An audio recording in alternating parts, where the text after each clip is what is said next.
সম্প্রতিকালে যে দুর্ঘটনাগুলো হয়েছে সমুদ্র সৈকতে, কেউ গোসল করতে এসে, কেউ বা শখের বসে মাছ ধরতে এসে, সম্পূর্ণ আমি মনে করি পর্যটকদের অসতর্কতার কারণে। কারণ স্থানীয় প্রশাসন এখানে আপনার দিক নির্দেশনা দিছে কখন গোসল করা যাবে, কখন গোসল করা যাবে না। এক্ষেত্রে বাংলাদেশের বিভিন্ন অঞ্চল থেকে লোক আসে, এরা দিক নির্দেশনাগুলো দেখে না, এরা সাগর দেখে কৌতূহলে পানিতে নেমে যায়। যার ধরুন এখানে অনেক আপনার ওই যে চূড়া বালি, চূড়া গর্ত, এগুলো সম্পর্কে তাদের কোনো ধ্যান বা তাদের কোনো জ্ঞান নাই। সমুদ্র এসে গোসল করার আগে আমাদেরকে জেনে শুনে সমুদ্রে নামা উচিত। আমরা অনেকেই জানি না যে কোন জায়গায় কি বিপজ্জনক, ঠিক আছে না, বাট এগুলো আমাদের জানার দরকার।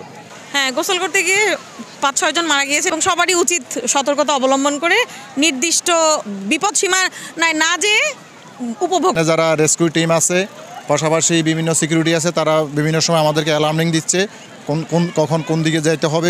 চোখে পড়ে না, ওই 2-4 জন ওই ইয়েলো ফ্ল্যাগ লইয়া বা হুইসেল দেয়, দিয়া খেলে সিগন্যাল দেয়। এই 2-4 জন 5-10 জনে তো এই লাখ লাখ মানুষের সতর্কতা অবলম্বন করা যাবে না। সতর্কতা অবলম্বন করতে হলে সঠিক দিক নির্দেশনা অবলম্বন করতে হবে। ট্যুরিজমরে ওই ধরনের দিক নির্দেশনা দিতে হবে। কে দুর্ঘটনাগুলো ঘটতেছে কেন?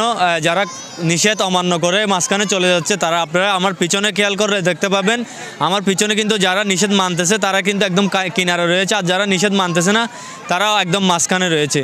সো নিষেধ না মারার কারণেই এই দুর্ঘটনাগুলো ঘটতেছে এবং এই গর্ততে পড়তেছে, রিফ কারেন্টে পড়তেছে।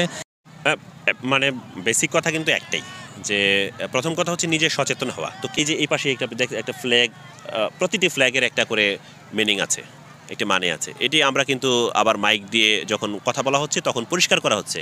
আমরা কিন্তু বলার সময় এইভাবে বলছি যে আপনি হলুদ ফ্ল্যাগের ওই পাশে যাবেন না, আবার কিন্তু বলছি যে আপনি হাঁটু পানির ওই পাশে যাবেন না। এই যে বিষয়গুলি, এইগুলি মান্য করা একেবারেই জরুরি। তাইলেই আপনার এই নিরাপদ ভ্রমণ হবে, পর্যটকরা নিরাপদ থাকবে।